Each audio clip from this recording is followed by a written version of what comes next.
Et c'est là que je me rends compte que quand on veut perdre du poids, que ce soit d'aller dans les extrêmes comme j'ai pu le faire ou faire aussi d'autres erreurs comme j'ai pu également le faire, parce que malheureusement aujourd'hui sur les réseaux on entend de tout. En fait, on entend tellement de choses qu'on est complètement perdu. Et pour moi, c'est important aujourd'hui de vous faire cette vidéo parce que quand j'accompagne des femmes en suivi, je le vois, il y a plein d'erreurs qui sont faites.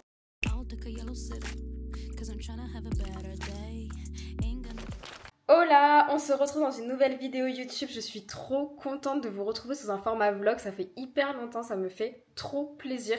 Et en plus, le sujet de la vidéo va être vraiment très cool.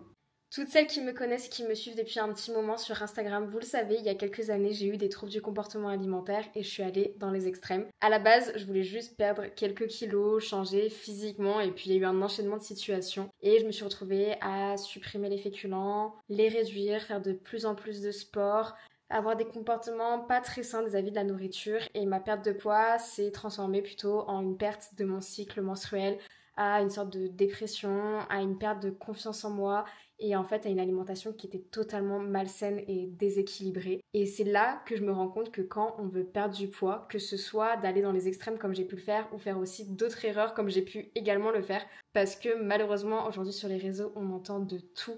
En fait, on entend tellement de choses qu'on est complètement perdu. Et pour moi, c'est important aujourd'hui de vous faire cette vidéo parce que quand j'accompagne des femmes en suivi, je le vois, il y a plein d'erreurs qui sont faites autour de la perte de poids, que ce soit à cause, comme je vous le disais, des extrêmes, des clichés qu'on peut entendre. Et donc, aujourd'hui, on se retrouve parce que je vais vous partager 10 erreurs que je vois régulièrement et que j'ai pu faire lors de ma perte de poids et que je ne veux pas que vous reproduisiez.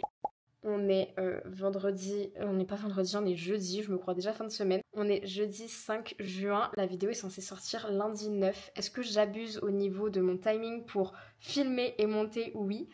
Je voulais vous récupérer pour vous dire une des erreurs justement que je faisais énormément, qui est de ne pas assez bouger dans ma journée. Vous le savez, avec mon métier, je suis tout le temps devant l'ordinateur et je vous en parle tout le temps de cette habitude, le fait d'augmenter son NEAT.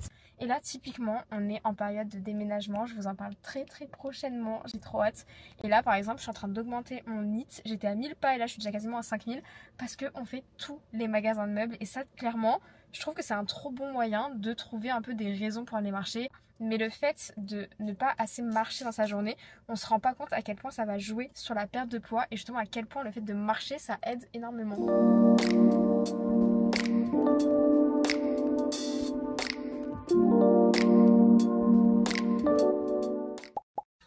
Bon, on vient de faire les courses, j'ai hyper faim. Là, il est 19h48, on vient de faire les courses. On va rentrer, faire à manger. Je vais vous partager justement une deuxième erreur qui m'arrivait tout le temps avant. C'était de croire aux produits un peu healthy, dès qu'il y avait écrit minceur, etc. Et ça, c'est une erreur qui revient trop souvent. Qu'on pense que dès qu'un produit est bio, qui est minceur, qui est genre spécial K, etc., tout de suite, on s'imagine que c'est des produits qui vont nous aider à perdre du poids. C'est super bon. C'est chaud. Je viens de rentrer des courses. Je vais vous montrer un peu ce que j'ai pris et du coup vous parler un peu plus de cette deuxième erreur que moi je faisais avant. C'est pas un aliment dit minceur qui va vous faire maigrir. Et ça, clairement, moi je sais que je suis beaucoup tombée là-dedans. Quitte à manger à un moment donné, genre des galettes de riz, des nouilles de konjac. Je mange des aliments vraiment, je me dis mais comment j'ai mangé ça? C'est même pas bon. Et en fait, voilà, c'est comme ça qu'on tombe dans le piège du marketing. Et ça, c'est une erreur qu'il faut pas faire. Parce qu'après, c'est là que vous allez vous dire 2-3 mois plus tard, je comprends pas, je mets tout en place et pourtant, je perds pas de poids. En fait, non, vous mettez pas tout en place parce que c'est des aliments que des fois vous allez consommer en plus en excès parce que vous pensez que c'est 0%, il n'y a pas de sucre et tout, du coup vous en mettez énormément. Et du coup, à la fin, au final, vous retrouvez quand même à pas être en déficit calorique. Et la base pour perdre du poids, ça reste le déficit calorique.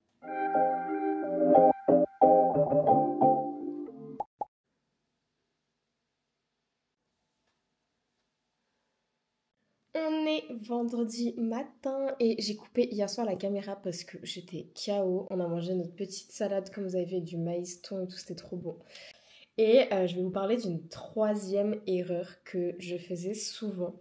C'était l'erreur de ne pas bien équilibrer mon petit déjeuner, voire de ne pas manger. Et je sais que ça c'est une erreur qui revient beaucoup aussi.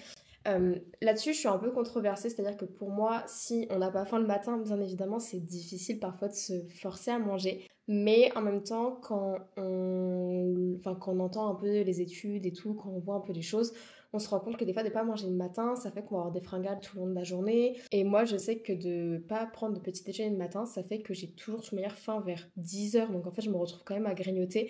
Et souvent, comme c'est pas anticipé, bah, je mange pas des choses très équilibrées. Ou sinon, ça fait que j'ai envie de manger très tôt le midi. Donc finalement, j'ai envie de faire une collation l'après-midi et de remanger le soir. Donc en fait, finalement, ça me fait revenir des fois au même apport calorique. Je sais que j'ai pris ce réflexe de faire toujours un petit déjeuner. Puis dans ma famille, c'était toujours instauré. Et puis je pense que c'est un de mes repas préférés. Enfin, vraiment, je sais que chez moi, ma mère, quand je prenais le petit déjeuner avec elle et tout, c'était un moment trop sympa. Je préfère limite prendre le petit déjeuner avec quelqu'un que de manger le repas du midi ou du soir. Parce que moi, c'est vraiment mon repas préféré. C'est celui en plus où je varie tout le temps. Mais par contre, il y a un truc qui est important et c'est d'avoir assez de protéines le matin et de manger protéiné en petit déjeuner.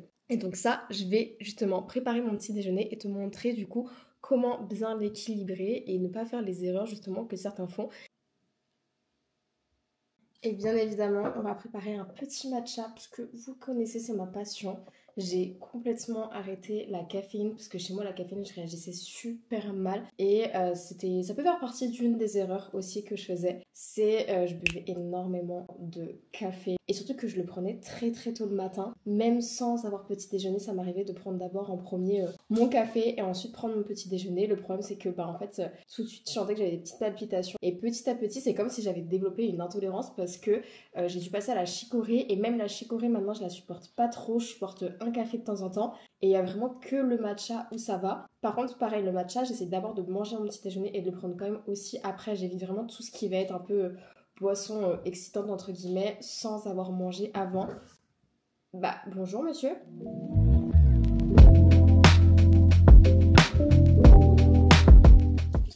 Et aussi je ne mets plus de sucre dans mon café, je mets de la stevia.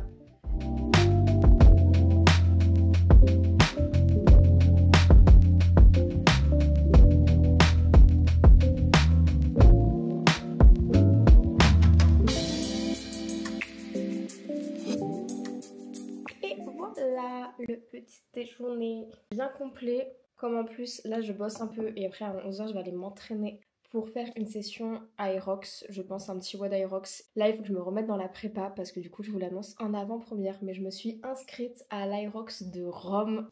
Au niveau du petit déjeuner, ce qu'il faut vraiment vous dire, c'est que ce qui est important c'est d'avoir un petit déjeuner protéiné. Souvent on dit qu'il soit salé ou sucré, moi la première. Tant qu'il est protéiné, c'est ok. Et en fait, c'est vraiment ça, c'est parce que c'est les protéines qui vont vous aider davantage à être à la satiété. Moi, je vous dirais même d'avoir des fibres, donc bien penser quand même à avoir des fruits. Souvent, on met pas beaucoup de fruits, on met pas beaucoup non plus de bons lipides ou quoi sur le petit déjeuner. Et moi, j'ai vraiment vu clairement la différence sur, comme je vous disais, ma satiété, sur comment je me sentais. Là, c'est vraiment à titre personnel. J'ai quand même un meilleur ressenti quand je fais un petit déjeuner salé plutôt que sucré protéiné. Le fait de faire un petit déjeuner salé, déjà je mets les œufs et les œufs ils ont un profil d'acide aminé hyper intéressant et surtout que je trouve que ça me cale vraiment bien les œufs pour le coup et c'est quelque chose que j'adore. Donc je sais que j'essaie d'avoir quand même plus, là c'est du fromage de chèvre, j'ai mis du pain de mie pour les glucides, les protéines fromage de chèvre pour les protéines, j'ai mis un kiwi pour la digestion, ça m'aide énormément à aller aux toilettes et c'est hyper bon. Et des fraises parce que j'adore les fraises et j'aime bien mélanger ces deux petits fruits ensemble. Et quelque chose qu'on oublie beaucoup, surtout quand on a l'endométriose et tout, c'est hyper important, c'est les bons lipides, tout ce qui va être genre oméga 3, donc tout ce qui va être genre poisson gras, graines de lin, graines de chia, ce genre de choses. Et aussi tout ce qui est avocat, huile d'olive et tout, qui sont des bons lipides. Et moi, j'essaie toujours d'en avoir à peu près. C'est-à-dire que là, il y a de l'avocat. J'ai pas tout le temps d'avocat parce que ça coûte cher et on en trouve pas tout le temps. Du coup, sinon, ça va être, je vais mettre des petites graines de chia, je vais mettre un petit peu un filet d'huile de d'huile de colza. Je vais mettre, par exemple, des petites oléagineux, amandes, noix. Mais c'est vrai que je suis pas une grande fan des amandes et des noix. Déjeuner sucré, ça va être soit un yaourt avec un bol de muesli maison ou quoi que je vais me faire et je vais mettre des fruits dedans et parfois un peu de graines de chia d'oléagineux, mais je trouve que ça me tient pas autant encore. Sinon ça va être un bol cake, j'avoue que le bol cake j'aime beaucoup et l'avantage c'est que je peux l'enrichir en protéines, donc bien le rendre protéiné et ça tendance à bien me caler entre les œufs, le produit laitier dedans plus la whey que je rajoute. En général je suis bien calée. Les pancakes pareil, donc en vrai moi j'alterne beaucoup entre soit bol cake, soit pancake, soit le petit déjeuner salé classique avec les œufs comme aujourd'hui, ou l'autre variante que j'ai encore, c'est quand j'ai pas faim, c'est de me faire un smoothie protéiné. Donc je mets fruits rouges, bananes, graines de chia, du skyr, de la whey et voilà. Et ça me fait un petit déjeuner qui est totalement équilibré et toujours avec mon petit matcha. Manger salé protéiné ou sucré protéiné, mais essayer d'avoir des protéines le matin. Il y a toujours des moyens d'en ajouter facilement. J'ai plein de patients qui me disent mais Hello, moi j'ai pas le temps de me faire cuire des œufs le matin. Bah faites des œufs durs, des œufs mollets et comme ça ils sont déjà prêts la veille et le matin vous les avez. Vous pouvez aussi jouer avec du jambon, du saumon fumé, de la viande de grison, du pastrami. Attention quand même à l'excès de charcuterie, mais en vrai il y a toujours des moyens de rajouter facilement des protéines. C'est pas le même de se rajouter un petit shaker à côté, un petit yaourt, un skyr ou quoi pour compléter son apport.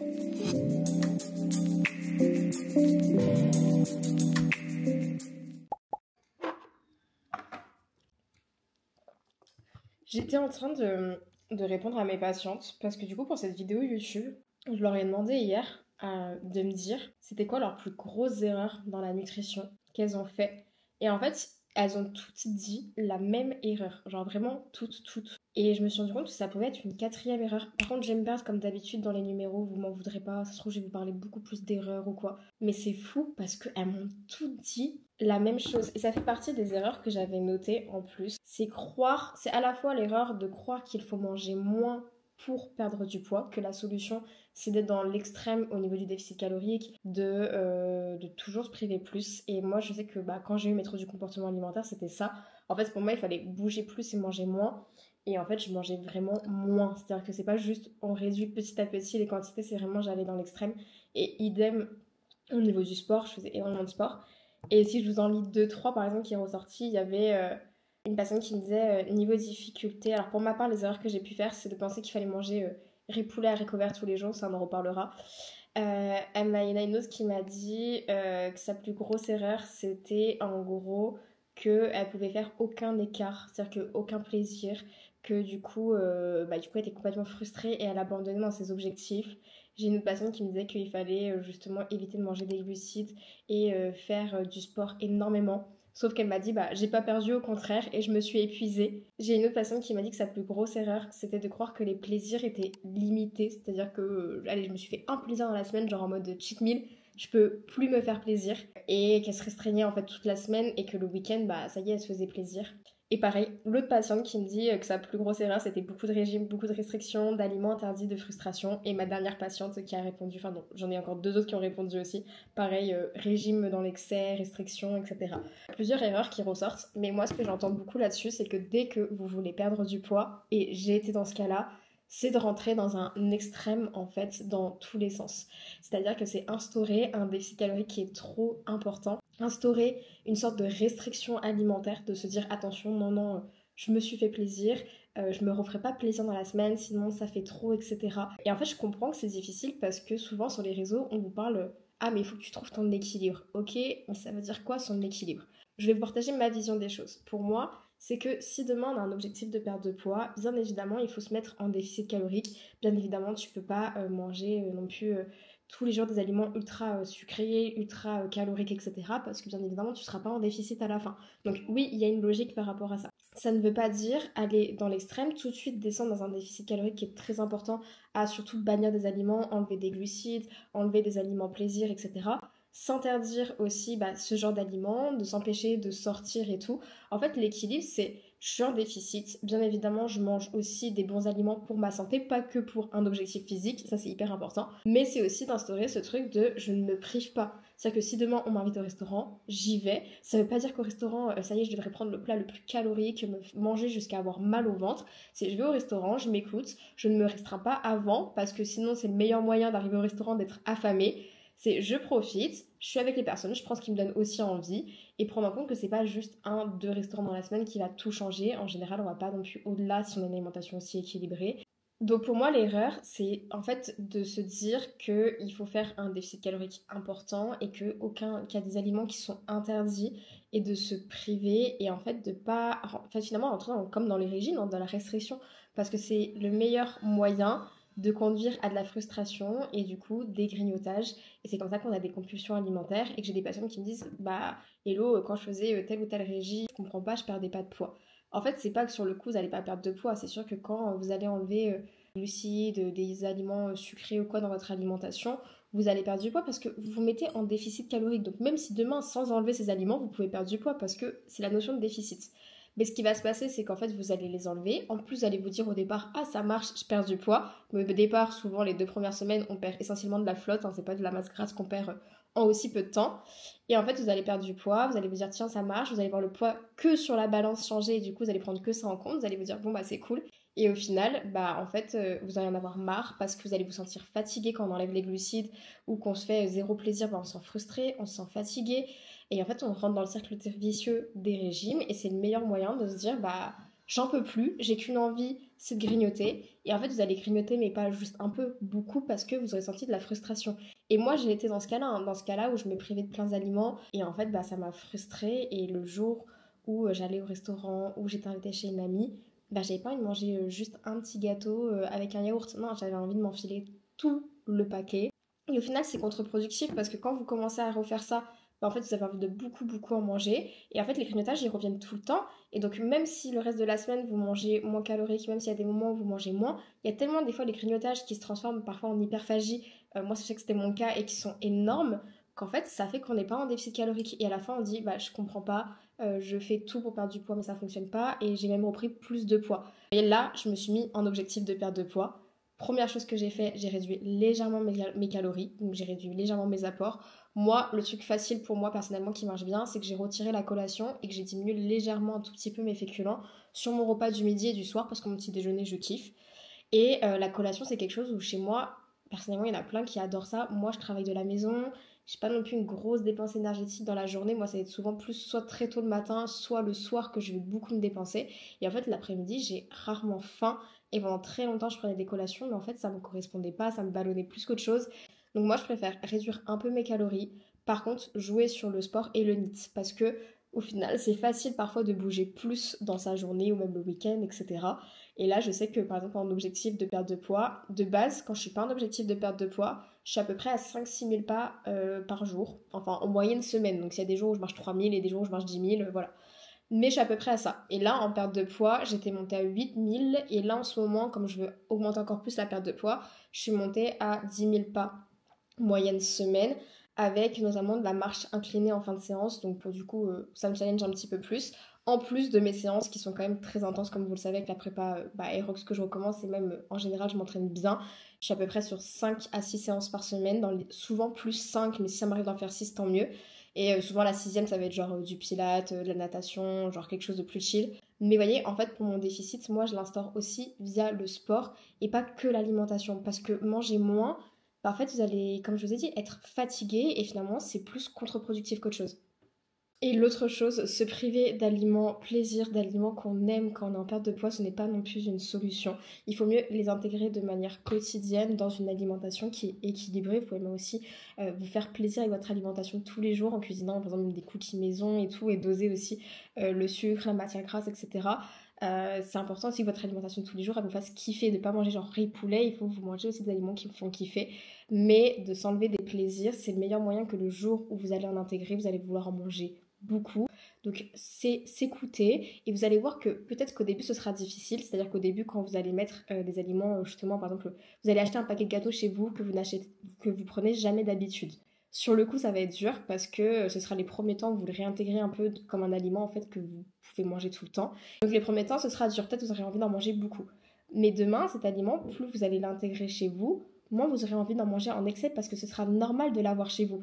Et en fait, je le vois, là, je suis en perte de poids, je continue de me faire plaisir, je vais pas dans les excès. Donc, certes, c'est pas une perte de poids rapide comme les régimes, je prône pas le fait de perdre 10 kilos en un mois, mais le temps est notre meilleur ami et je préfère prendre du temps, que ce soit sain et pas reprendre les kilos après. Et en fait, me sentir bien dans mon corps, faire les choses bien et profiter de la vie parce qu'on n'a qu'une vie et clairement, on mange tous les jours. Donc, si on profite pas, c'est clairement nul. Et pour autant, me faire plaisir aussi quand même à côté et atteindre mon objectif.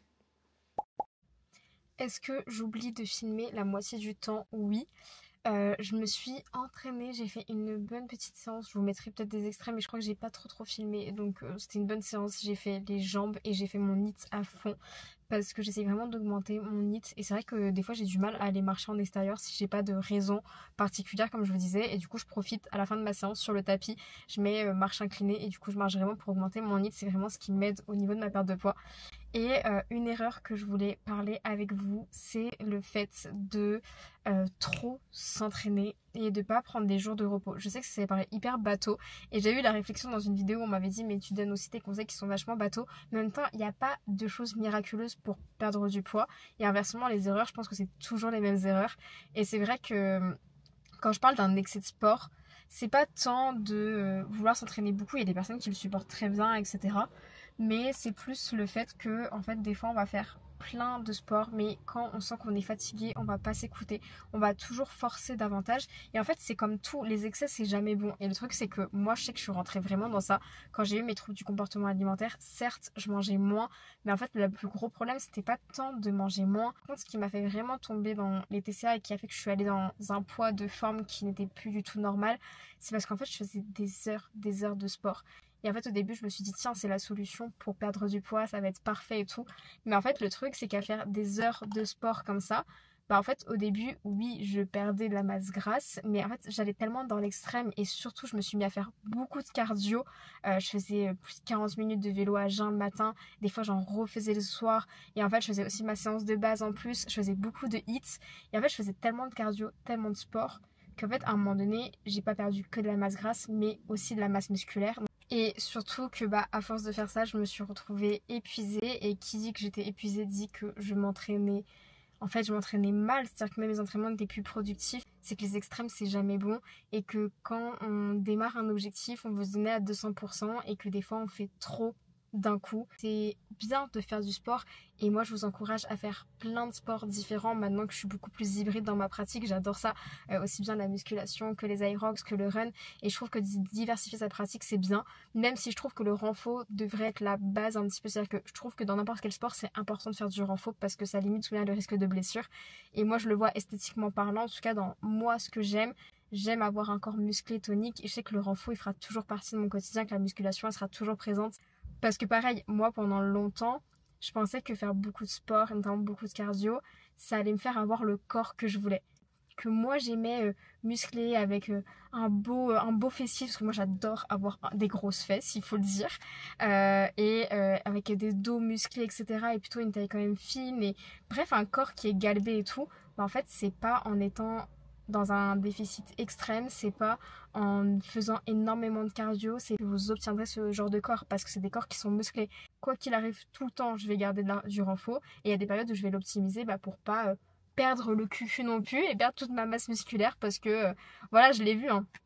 Clairement, les périodes où je fais plus de running, bah je perds un peu des fesses. Donc certes, ça me permet de m'affiner et tout, mais je perds un peu des fesses. Et c'est pour ça que, en vrai, moi, ce qui m'aide vraiment à avoir le corps que j'aime bien, mais après en termes de sport, je ne fais pas que du sport pour un physique, c'est d'avoir un bon NEAT qui me permet de bien gérer quand même le déficit calorique, d'en même temps faire quand même du cardio parce que c'est important de travailler le cœur, mais surtout d'avoir du renfort. Et en fait, quand je tends à trop de cardio, j'ai tendance à perdre un peu de masse musculaire, et du coup, j'aime un petit peu moins. Et quand je tends trop à trop de muscu et que je néglige le NEAT et le cardio, bah, je vais reprendre un peu en masse grasse et j'aime moins. Moi, je sais que mon équilibre, c'est vraiment ça. Donc voilà, là je vais rentrer. J'essaye de pas trop parler parce que j'ai peur que la vidéo soit longue. J'espère que ça va le faire. Ça se trouve, je vais grave cutter au montage et vous allez me détester parce que bah, ce sera beaucoup plus court. Bon, je vous récupère. C'est pas le repas le plus appétissant que j'ai fait. C'est très basique. J'ai fait le reste d'hier, macédoine, thon, feta. J'ai mis les carottes râpées et je les prends toujours crues en sachet comme ça.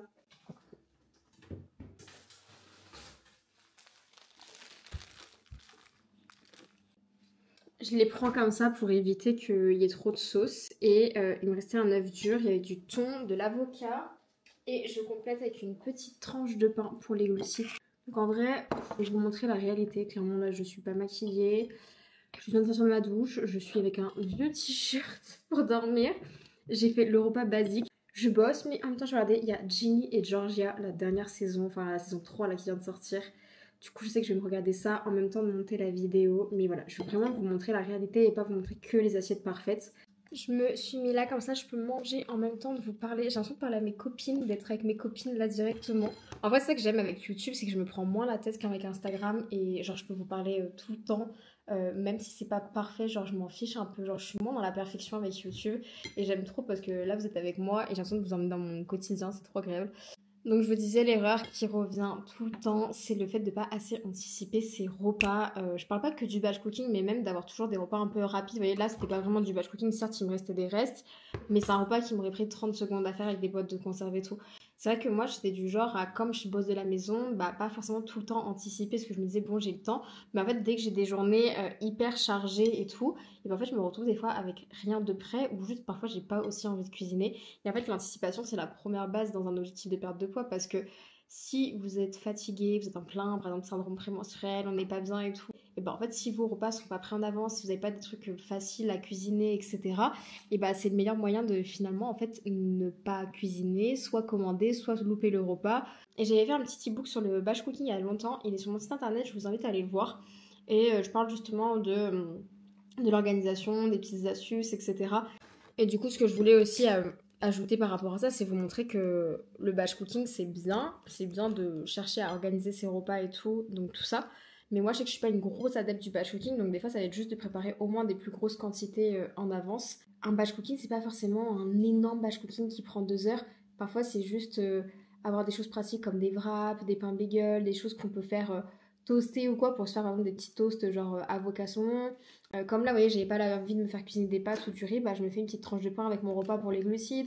C'est d'avoir des sources de protéines qui sont rapides comme du thon, de la viande de grison, du saumon fumé, c'est des choses qui prennent 2 secondes. Des œufs, les œufs à cuire, c'est hyper rapide. D'avoir toujours des crudités. Là, je sais qu'on est en juin, c'est la saison des crudités, c'est toujours pratique. En fait, c'est de certes anticiper les repas, essayer de faire un petit peu de batch cooking comme on le peut, mais aussi avoir des choses pratiques quand en fait on n'a pas le temps et il faut mieux manger un repas simple où on rajoute un petit peu de la saveur avec des épices, etc. Mais plutôt que de commander. Et pour autant, ça peut être super bon. Genre là, mon repas du soir, il ressemble à rien. On pourrait dire c'est pas bon, mais moi, je kiffe mon repas.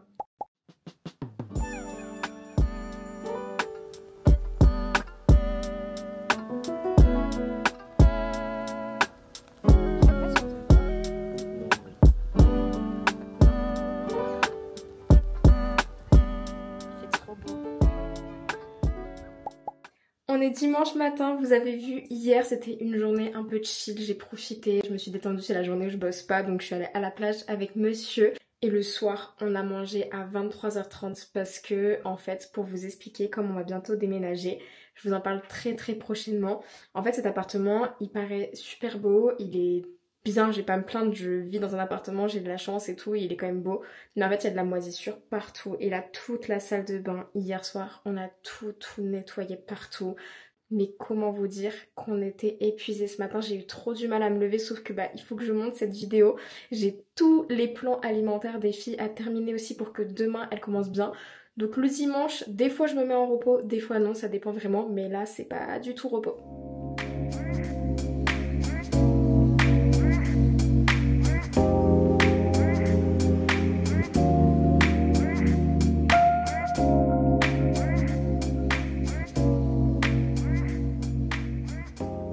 Partager du coup l'une des dernières erreurs que beaucoup de femmes font, c'est le fait de ne pas comprendre que le cycle menstruel peut impacter notre perte de poids. Il y a beaucoup de filles que j'accompagne en suivi qui vont me dire mais Hello, j'ai l'impression de faire tout bien mais par moments j'ai des fringales alimentaires, je me sens pas bien, je me sens démotivée, j'ai l'impression que je vais jamais y arriver, etc. Il faut comprendre que c'est normal. En tant que femme, on est cyclique, on n'est pas comme les hommes qui, entre guillemets, se renouvellent tous les jours. Et nous, on va être impacté par notre cycle menstruel. On a différentes phases. Je vous l'avais expliqué dans ma dernière vidéo où je vous raconte mon parcours avec le SOPK et l'endométriose. Donc si vous ne l'avez pas vu, allez la voir. Déjà, quand on arrive en syndrome prémenstruel par rapport aux différentes fluctuations hormonales, il va y avoir ce truc-là de se sentir un petit peu plus triste. Souvent, vous savez, il y a le cliché de la fille qui mange son pot de Nutella parce qu'elle n'est pas bien. En fait, c'est vraiment ça. Déjà, on va avoir envie de manger plus par émotion. En plus de ça, par rapport aux hormones, il peut y avoir un impact au niveau de la glycémie. Il va aussi y avoir une légère augmentation du métabolisme de base qui fait qu'on va avoir un petit peu plus faim. Moi, je sais que j'ai vraiment appris à vivre avec ce cycle menstruel, surtout que j'ai plus aucun moyen de contraception actuellement, donc je ressens vraiment mon cycle réel, entre guillemets. Donc je vois vraiment quand je suis en ovulation, quand je suis en syndrome prémenstruel, quand j'ai mes menstruations. Et j'arrive à adapter mon alimentation aujourd'hui par rapport à ça. Je sais très bien que quand j'arrive en syndrome prémenstruel ou à la période de règles avec l'endométriose, bah, j'arrive à pas m'entraîner de la même manière. Donc j'essaye de mettre plus d'intensité sur les semaines où je me sens bien et les semaines quand j'arrive vers le SPM, les règles, je sais que je vais réduire l'intensité de mes séances. Et pareil pour l'alimentation. Je sais que moi par exemple, quand j'arrive en SPM, j'ai conscience que j'aurai plus de fringales alimentaires. Donc les conseils de base, augmenter les protéines, bien gérer les fibres. Et également, je comprends que j'ai besoin de manger un petit peu plus. Je préfère augmenter légèrement mes apports avec des féculents complets, avec des bonnes sources de protéines, mettre un petit peu plus en quantité que d'habitude. Mais je préfère faire ça plutôt que de rentrer dans ce truc de me dire non, non, là j'ai des fringales, je m'écoute pas, je vais pas augmenter mes apports et finalement d'avoir envie de craquer et avoir plein de grignotages et là exploser mon compteur de calories. En fait, c'est d'essayer de faire un minimum et de comprendre que si vraiment, imaginons, il y a des femmes qui ont l'endométriose comme moi ici ou même le SOPK, vos hormones prennent trop le dessus, c'est ok de ralentir et comprendre que c'est pas ça qui va venir impacter tout le reste. Par contre, si tu penses que c'est ça qui va impacter et tu te dis foutu pour foutu et que même quand ça va mieux, tu restes dans ce foutu pour foutu, c'est là que ça va impacter ta perte de poids. J'étais en train de bosser sur le challenge, j'ai fait un petit tour à la piscine aussi pour me détendre. Et le challenge c'est quoi? C'est que j'ai lancé un challenge pour les filles qui sont en suivi actuellement donc dans mon accompagnement de NutriFit qui est le seul accompagnement que je propose pour le moment pour aider les femmes aussi bien sur la partie alimentaire, sportive. Et j'ai créé un challenge pendant 30 jours, elles vont avoir une action par jour à faire sur l'alimentation, le sport ou encore le côté bien-être. Et pendant ces 30 jours ça va leur permettre de se challenger, sortir de leur zone de confort mais aussi prendre soin d'elles parce que c'est hyper important de pas négliger ce côté bien-être aussi quand on a n'importe quel objectif.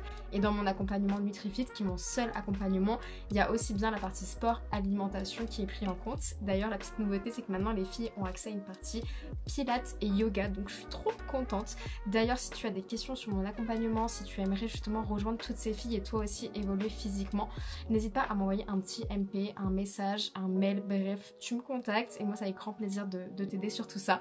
C'est pas le sujet, je voulais vous partager du coup pour terminer cette vidéo qui je pense va être un petit peu longue, terminer avec les dernières erreurs que je vois régulièrement dans un objectif de perte de poids. C'est un peu plus un côté mindset mais qui je trouve est hyper important et je pouvais pas terminer cette vidéo sans parler de ça. Attaqué par un moucheron.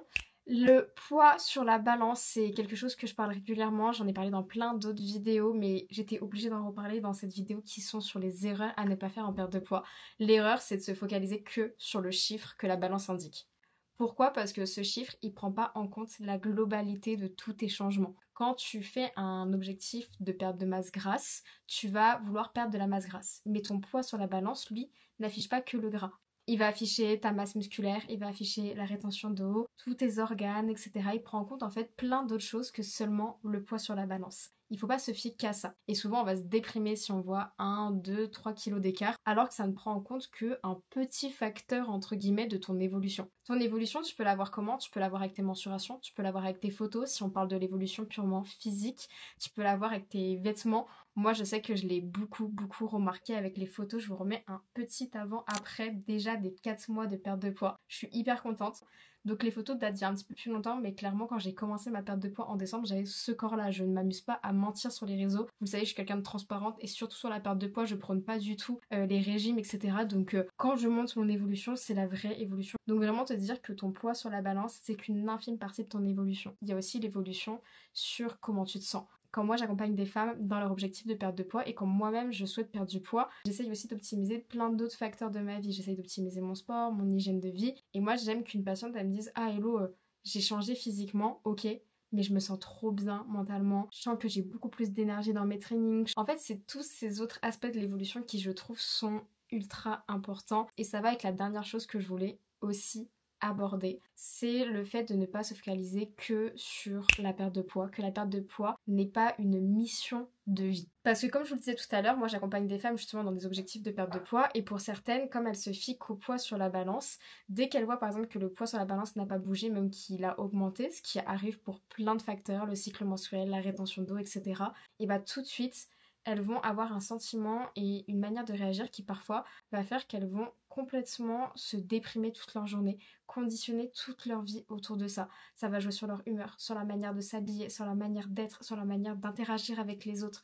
Et en fait, on a tendance à conditionner la perte de poids tellement dans notre vie, dans tout ce qu'on fait, tous les aspects de notre vie, ce qui en soi est normal, parce que oui, quand on perd du poids, ça touche à plein de choses. Mais en fait, des fois, on en fait tellement une mission de vie qu'on passe notre vie au régime, qu'on passe notre vie à faire des rééquilibrages alimentaires, qu'on passe notre vie à penser à la nourriture, et que le moindre truc qui va jouer sur ça, tout de suite, ça va être toute une charge mentale. Et pour certaines, c'est pas juste une période où elles sont en rééquilibrage, c'est que certaines vont enchaîner ça, et du coup, pendant quasiment toute une globalité de leur vie, en fait, ça va omnibuler leurs pensées, et ce serait comme une mission de vie. Donc non, la perte de poids, ce n'est pas une mission de vie. Je comprends qu'on veut se fixer des objectifs. Moi, la première, actuellement, je suis en perte de poids. Je pense jusqu'à à peu près septembre, et ça me permet de me challenger, de me sentir un peu mieux dans mon corps aussi. Mais ça ne m'empêche pas de vivre à côté. Je vais pas refuser des restaurants. Et pourquoi je vous dis ça? Je vais vous expliquer un truc. Bon, j'aurais peut-être un peu du mal à en parler et à m'exprimer, mais ne m'en voulez pas. J'ai perdu beaucoup de gens dans ma famille, énormément de personnes, de maladies, etc. J'ai connu très tôt le handicap. Aujourd'hui, c'est totalement ok. J'ai travaillé là-dessus et tout, donc vraiment, ne vous en faites pas. Mais j'ai été conditionnée très tôt au fait qu'on n'a qu'une vie et que en 2 secondes, elle peut s'arrêter. Et ça m'a permis de comprendre que non, l'alimentation, mon corps n'impacterait pas mes moments de vie. Je ne vais pas m'empêcher de vivre à cause de ça. Mais ça, c'est mon vécu et mon histoire par rapport à ce que moi, malheureusement, j'ai été confrontée dans ma vie. On a tous notre vécu qui nous conditionne, qui nous rend plus ou moins différents selon des situations, sur des manières de réagir, sur nos pensées. Et aujourd'hui, je te dis pas que tu dois réagir comme ça. Par contre, si tu te sens pas bien et que tu sens que ton alimentation, elle est trop dans tes pensées, n'aie pas peur de te faire aider. Que ce soit le côté diététique, psychologique. Et je pense que parfois de se faire accompagner, c'est la meilleure solution pour aller bien. Pourquoi j'en parle dans cette vidéo sur les erreurs de perte de poids? C'est que ça va conditionner ta manière de perdre du poids, mais aussi les comportements que tu vas avoir pour perdre du poids. Et perdre du poids de manière malsaine, de manière restrictive, en étant obsédé par l'alimentation, ce n'est pas une bonne chose. Et je dois t'en parler dans cette vidéo parce que pour moi, c'est une erreur. Perdre du poids de manière malsaine, ce n'est pas bon pour toi. Donc voilà, j'espère que cette vidéo vous aura plu. Ça a été pour moi une vidéo que je voulais vraiment aborder parce que je trouve qu'aujourd'hui sur les réseaux on entend de tout et c'est important de rééclaircir des choses. Bien évidemment, c'est toujours mon point de vue, vous le savez. J'essaie de vous emmener aussi un petit peu avec moi pour vous montrer un peu aussi mon quotidien. Je trouve que c'est sympa sur YouTube de vous montrer tout ça. En tout cas, j'espère que ça vous a plu. Abonnez-vous comme toujours, mettez un petit commentaire, venez soutenir la chaîne, c'est comme ça que ça me donne envie aussi de continuer et de pouvoir faire grandir la communauté aussi ici sur YouTube. Rejoignez-moi également sur Instagram et je vous fais plein de bisous et on se retrouve la semaine prochaine pour un petit vlog où je vais vous emmener un peu dans mon update, perte de poids, etc. Donc voilà, je vous fais plein de bisous. On se retrouve très vite dans une prochaine vidéo. Bye!